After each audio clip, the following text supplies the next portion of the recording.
Hello again, everybody. It's Paul here in the virtual dojo with another episode of Karate Cafe. Off to my virtual left on my screen, if you're watching at home, and if you're listening, just presume it's on the left of That's your right. your your, your balance. Is my good friend Dan Williams. Dan, how are you? Hello. I'm here on the moon and Oh am yeah. enjoying the view. Oh, So, I'm back. I'm here. I'm not only in my dojo, which looks just like this in person, but I'm oh actually wearing yeah. my dojo shirt. Ba-dang, bow. Nice. Uh, Ba-boom. that's right. We Sexy. so now people are going to have to watch the watchy thing because they're going to, especially That's for that right. sexy thing. That's Uh, right. anyway, and They're gonna have to watch the watchy thing. I think I like they have that. to watch the watchy thing as Yeah, opposed to listening to the listening thing. Actually, do that's both, right. so our numbers go up, and so then Oh, there you maybe go. we'll have big enough numbers so the guys from Cobra Kai will like Yeah, respond to check us. that out. The guys from Cobra Kai. I'm getting just like snarky now. Like whenever like one of the producers posts some things about like, oh, our fan base is blah blah blah. I say something snarky like, yeah, wouldn't it be great if you talk to the people who are Are in your fan martial arts? base? Yeah, that because of their franchise. So yes, I have a bone to pick with those guys, and if anyone can show Well, which and bone I can. for I think one of the unique things that we can bring as far as interviewing people like this is that what I want to talk to them about is the martial arts. I'm less interested in even necessarily their careers in the movie industry or the particular show that they might be on, and I'm more interested in their history in the martial arts and their opinions. I mean, a lot of these people have been doing it for a long time, and I Mm, mean, geez, if like we could get Ralph Macchio or something crazy like that on right. the show.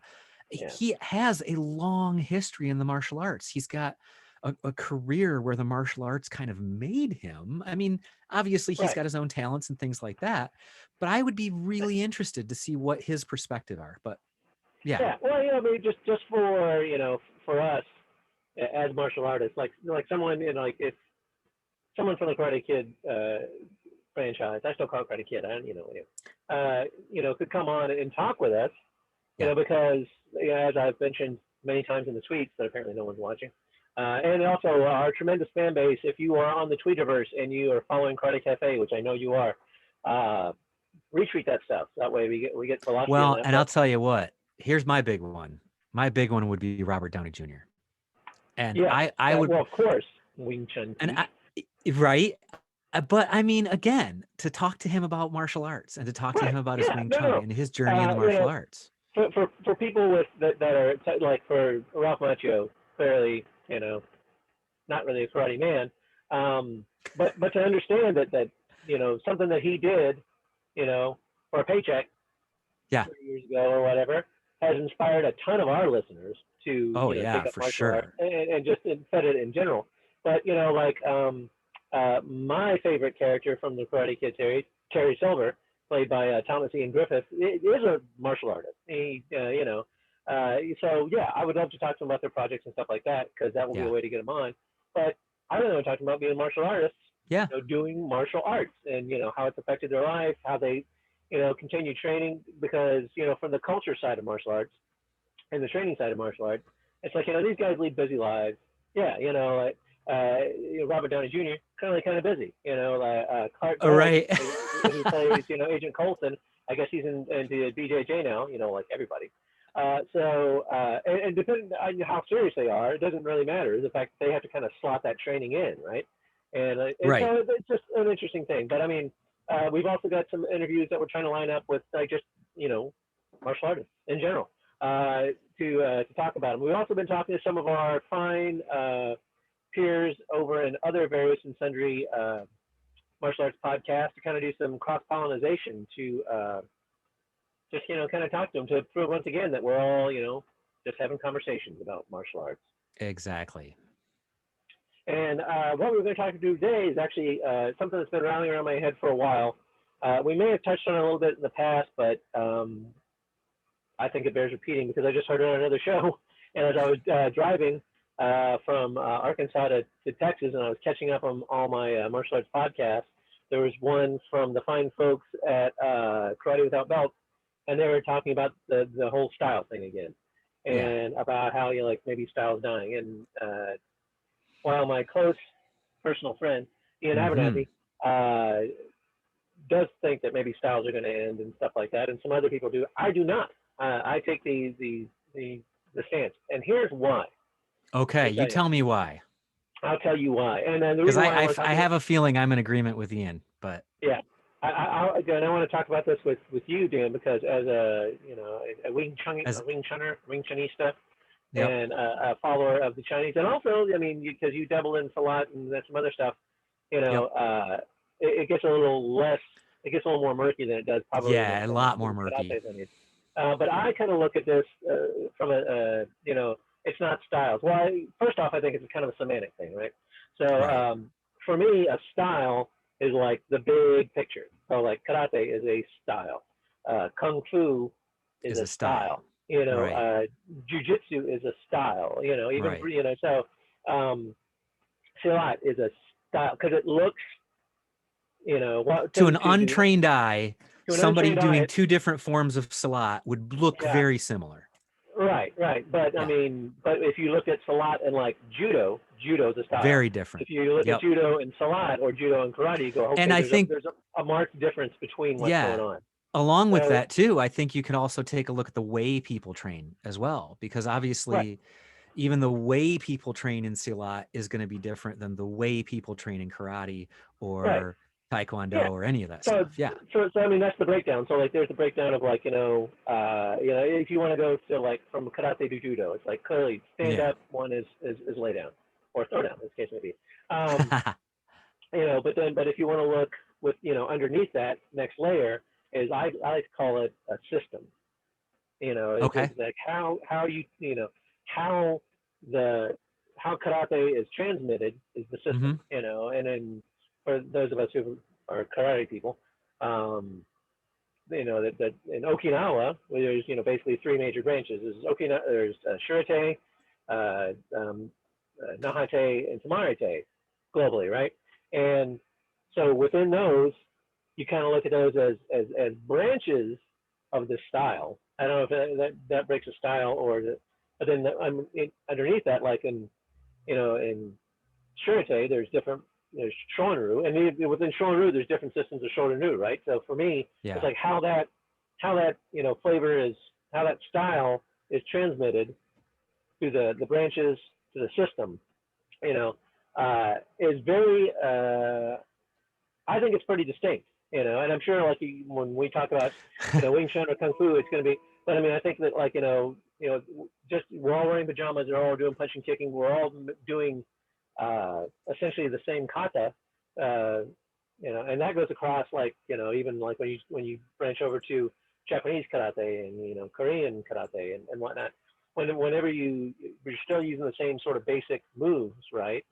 But they're all done slightly differently, and I think that's always going to be there, and I think that's always going to be a mark. But I think even with the advent or the resurgence of mixed martial arts and or reality-based systems, Yep. like Krav Maga and whatnot, it's like I don't think it's going to level the playing field. It's always going to be flavors and things that make uh, systems and styles inevitable because of the distinctness of how it's presented.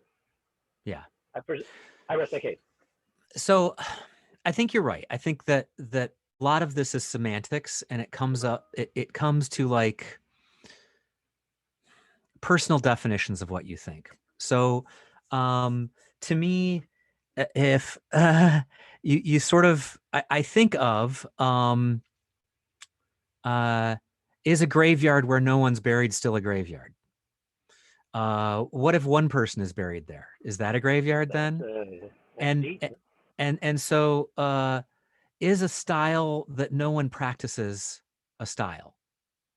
Um if I made it up in right now in my room out of three movements and said that's a style, is that anything?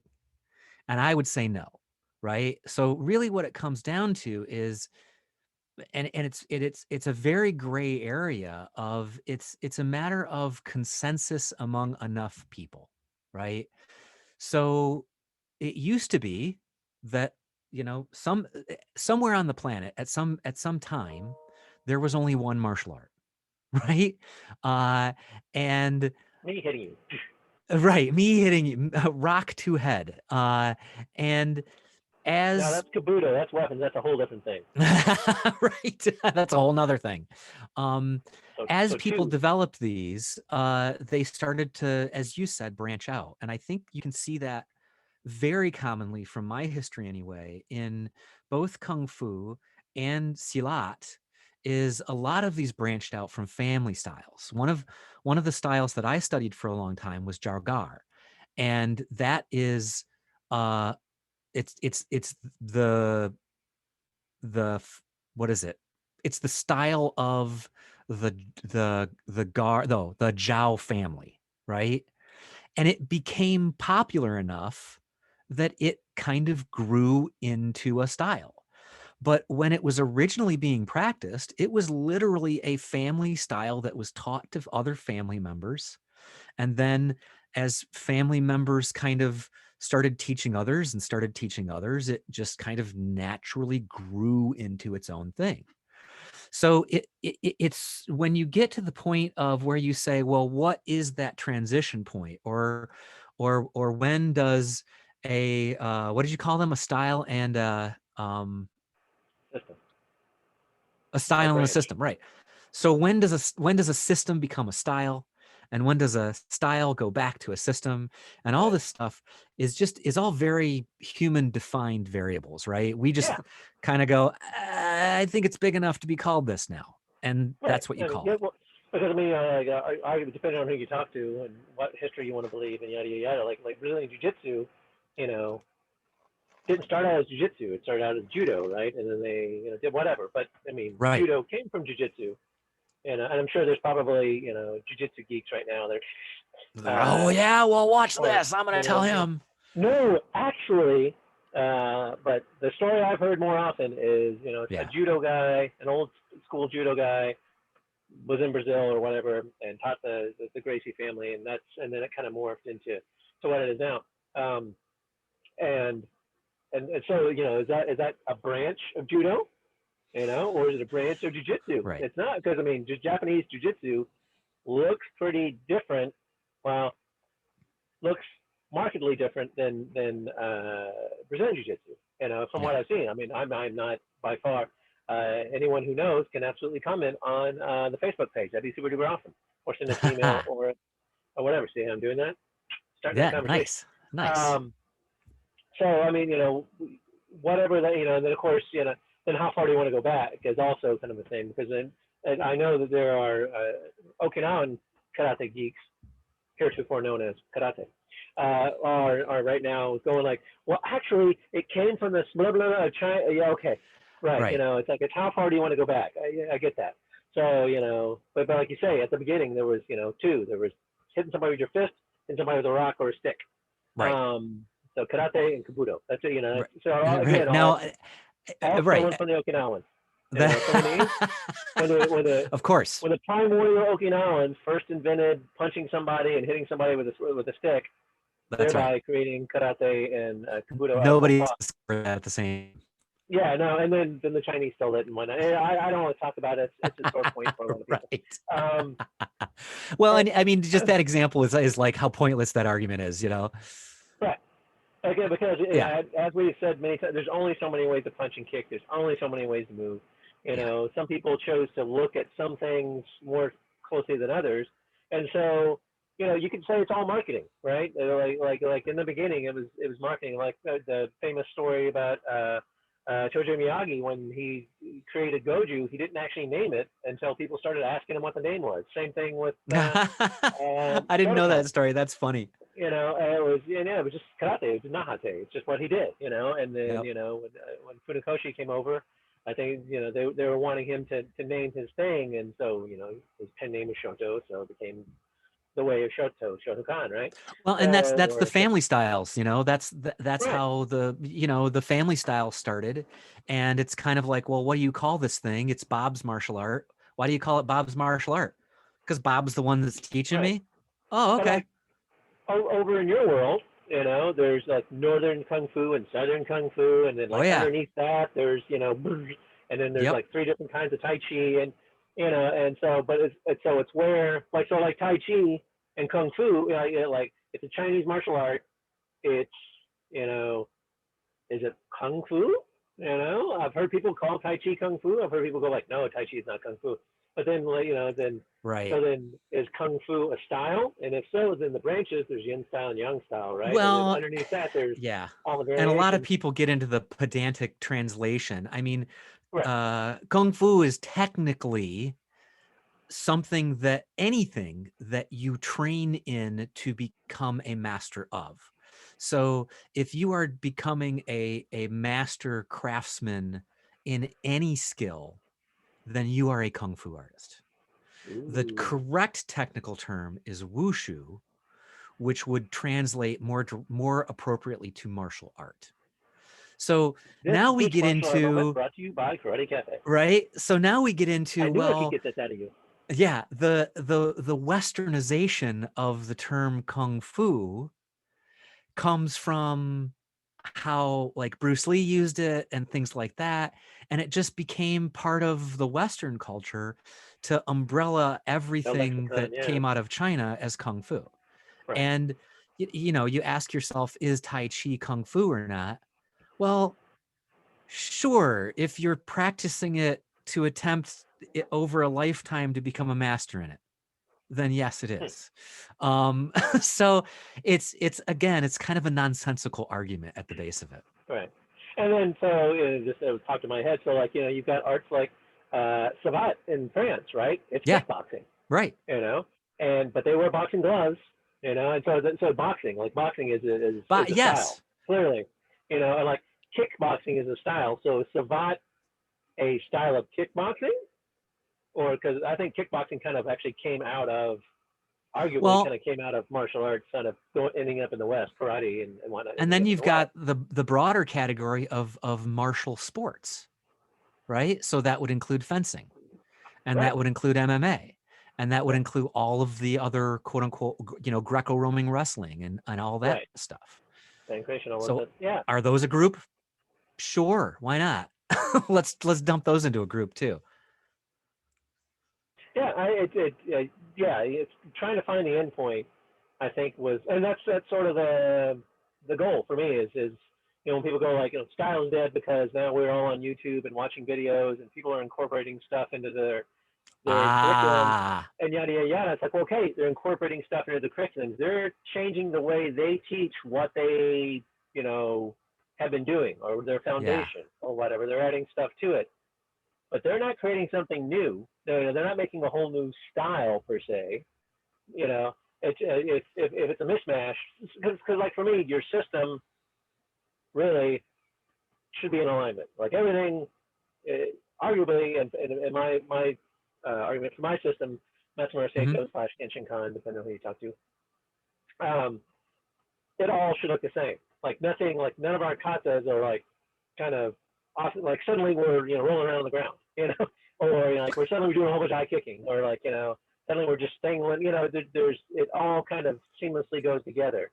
Whereas like people who like glom all their stuff together because they want to make a fully we have all ranges and yada yada yada is like I think that's more of a system than a style. Like that's a system of teaching this stuff yeah, within a context, but it is not, you grabbed it from here and you grabbed it from there and you grabbed it from there. That doesn't make it no longer a style. It just makes it a system of teaching all these things, kind of sort of. yeah. I mean, I would agree with that. And I've been a garage martial artist for quite a long time. So to me, I've had two what I consider very high quality instructors that have created their own systems, if you will, right? And they've done exactly what you're talking about. They've grabbed things from various teachers and they've put that under the umbrella of a curriculum. So if you want to call that a style, if you want to call that a system, like whatever you want to call that, they've essentially taken the things that they feel are valuable and worth teaching and incorporated it in their curriculum. Uh, Yeah. Now, I think what's funny is that traditionally a lot of martial artists kind of poo-poo that idea, Mhm. but I guarantee you that this is exactly where their style came from. Right. Yeah. is It is. is somewhere back in the day somebody said, hey, I'm going to grab these 5 or 6 things that I've learned from these 5 or 6 teachers and glom them all together and call it a style. Right. So I think there's a Well, you know, natural, what's that? but I don't think anyone necessarily decided to call it a style. No. I think, well, like, it's family. It's like, this is our, whatever that language's word is for combat art or whatever. Right. And, and this is, and I'm only teaching my family because there's only like 15 people in the village and no people really care about Right. it. But my family anyway, or the people in the village, and it just stayed that way for a long time because there was X number of people and they couldn't, they weren't, Yeah. Well, international and inter-regional, commerce and whatnot and trade routes and stuff. That's what started making styles because people are like, yeah. ooh, they do this, and it's not they don't do this because no one has ever thought of doing that. They do that because that region, village, whatever, decided to focus on that and got Hmm. really good at it. Yep. So and then someone did it and said, hey, I'm going to bring that over, and do Yep. the thing. Well, and it's funny because you can see that those branches, at least from my history, I can most clearly see those branches in Wing Chun, right? Because you've got what people think of as the original Wing Chun, right? Which is pre Ip Man, which all the movies are from, right? So there's I a mean, the there's a documentary. they right there's a non, and people don't know this, there's a non Ip Man branch of Wing Chun, right? So then you have what was popularized by Ip Man, and Ip Man has his 2 children, each of which have their own variants. And then you have the Bruce Lee variant, which became very popular in the US, right? Or I shouldn't say the Bruce Lee variant, but his instructor, right?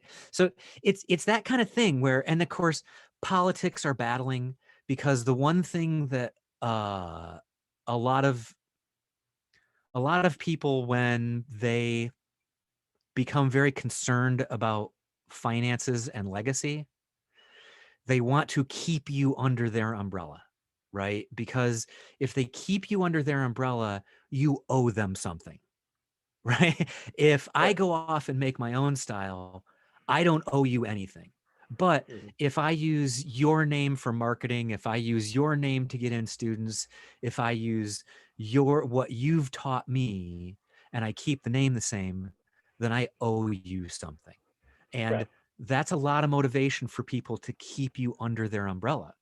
Right. So Yeah, because I the mean, there's so many people that they're not. People aren't worried about their legacy anymore. I mean, most people are worried about money. yeah, Like, unfortunately, that's true. I don't fault them. Like, a lot of people. Uh, You're more willing to call people on that than I am. yeah, my lineage, there's a faction of people that get all pissed off because they're saying that, like, the Okinawans started selling rank. I was like, well, that's what they had after we blew up their island. That was one of the only ways they could survive was they started teaching the round eyes, ironically, who destroyed their.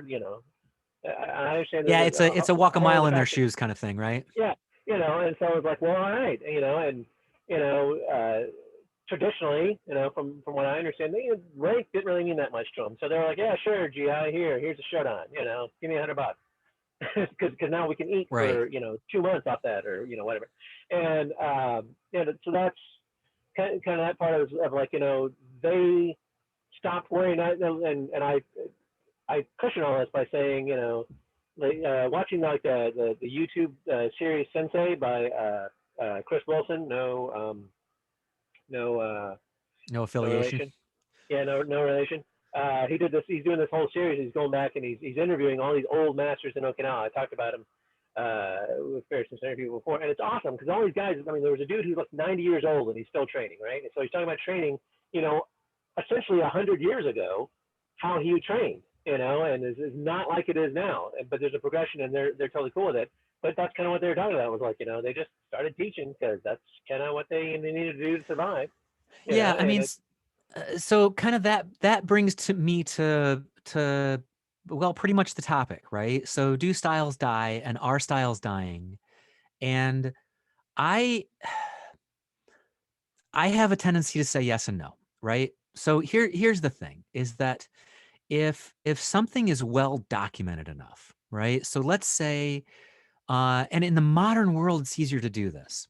So Yeah. historically, you would just have pen and paper, and really that's and memory, and that's the only way you could document a style. So you could draw things, you could try to do animations or whatever the case might be, but now you have potentially hundreds of hours of detailed video, and with hundreds of hours of detailed video, you can better preserve something that used to be more ephemeral, right? So you you can preserve a style, but if a style isn't actively being practiced and it's not actively being passed from one generation to the next, I could have a good argument to say that style is dead, even though it's well documented. And I would also argue that that's not necessarily a bad thing, right? Like languages die, um, words die. We don't speak the same way we did even a Right. hundred years ago, and it's just a process of human beings on the planet going. I like this thing. I don't like this thing. If everybody all at the same time for a long enough period says I don't like this thing, then after a generation or so, it's just going to be gone, and we may have the documentation of it, but without active practice, it's kind of just a historical document then. Right.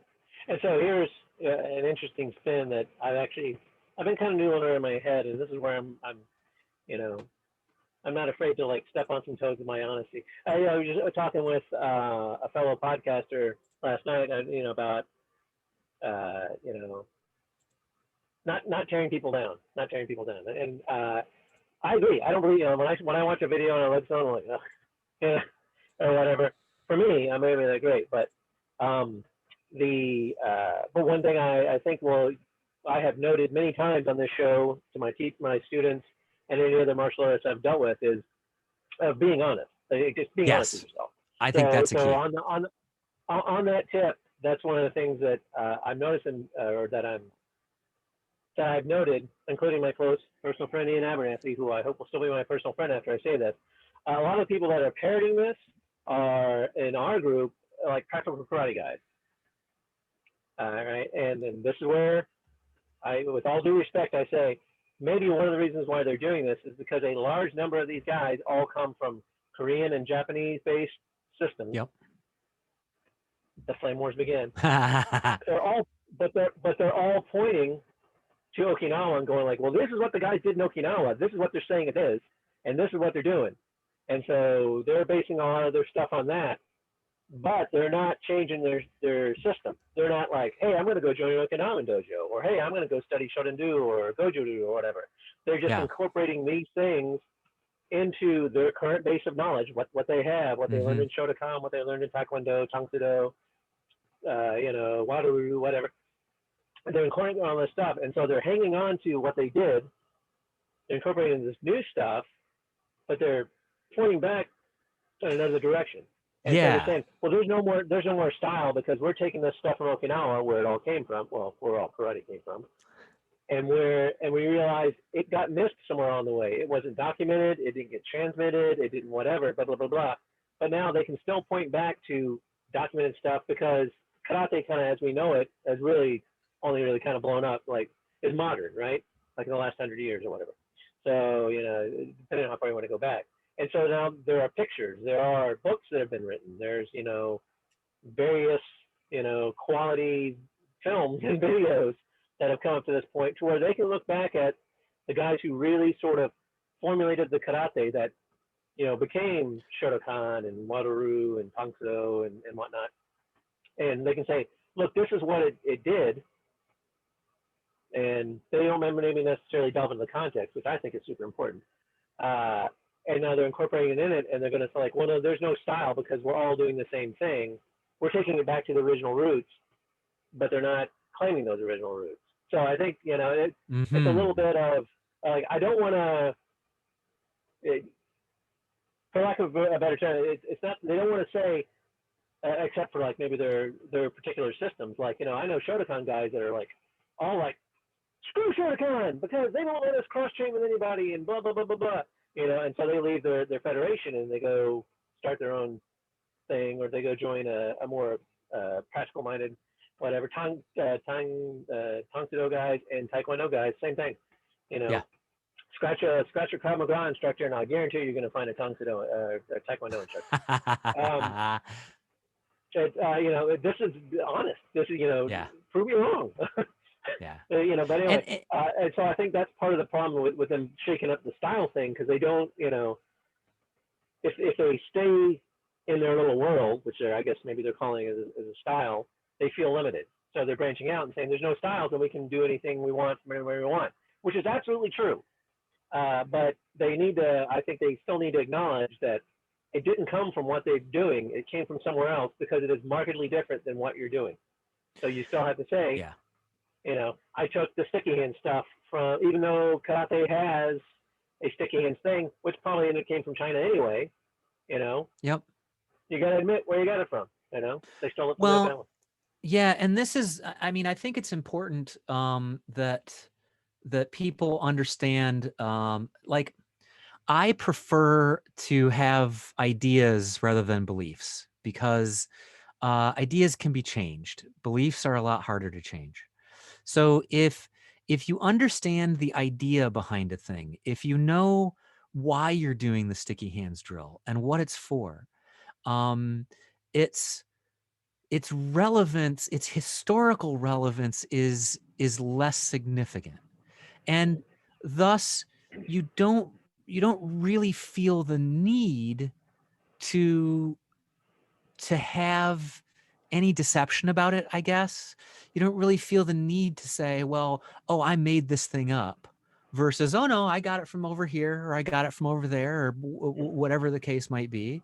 And it's okay. Like all of this stuff Be is honest. okay. Like Right. you don't have to BS people all the time. You don't have to say, oh well, the instructors that I've been under that have created their own styles were very, very open about who their instructors were, and they really enjoyed teaching. Like, oh, we do this particular drill, and I got this particular drill from this instructor in this style, and blah blah blah blah blah.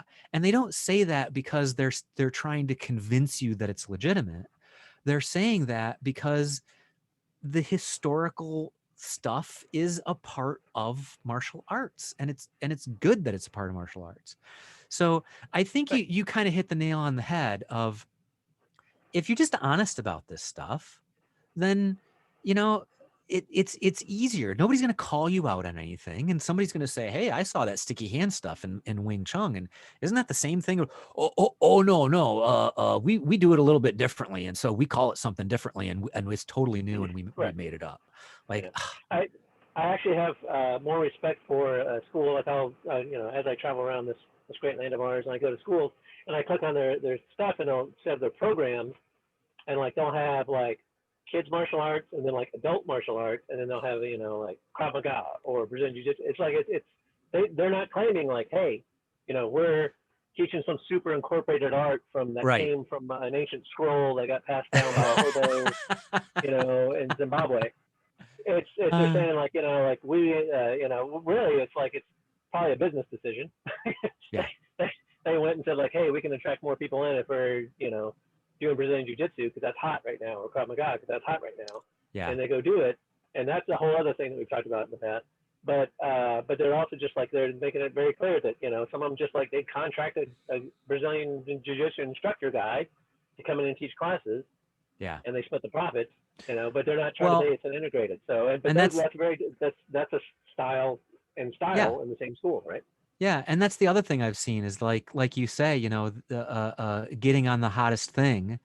Um, one of the things that one of my schools had was they called it a martial arts jam session, right? Where some of the senior students and some of the, I guess you would call trusted students, regardless of how long their tenure was, uh, they would get together at night and experiment with new stuff.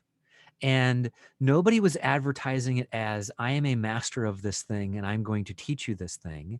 It's a, hey, we've all seen some YouTube videos about some Krav Maga stuff that looks kind of interesting. Let's experiment Yeah, and let's play work with through it. it. Yeah. And thus you're not conning people into thinking that you're going to get some mastery in it or that you have some mastery in it. You're Yeah. just saying, let's get together and jam on this stuff and see what pops out, you know? Right. Oh, yeah, that's one of the things I did. We we do throws, and in training we do takedowns and whatnot. But I'm not great at it by any stretch of the imagination. And the last seminar I did, one of my friends who knows a lot about throwing, like he's not from an art that well, he's from a system that incorporates throwing pretty well. And so he was, I invited him. He was having some money issues, and I was like, well, you come to the seminar because I know you would enjoy the seminar. I Yeah. said, but work with people on their throwing because we will eventually, all this stuff eventually will end up going to a throw or going to the ground. I said, so you just walk around and help people with throwing because I can talk to them about doing a hip throw or whatever. I said, but you can get a little more technical on it and Yeah. do the thing. And so that's what he did. And so yeah, I think that's a great idea. It's like a little jam session, and he actually helped me like ramp up for the seminar. Was we'd work together because then he'd talk about oh, here's your entry point and blah blah blah.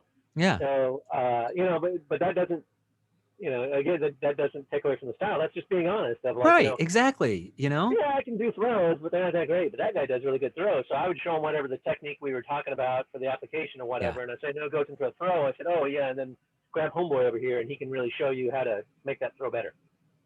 Well, and being able to identify, like, like you talk about, hey, I'm not that great at throws because I haven't spent decades practicing them. I think, for an instructor, being able to identify their own weaknesses is something that is truly telling of a good instructor.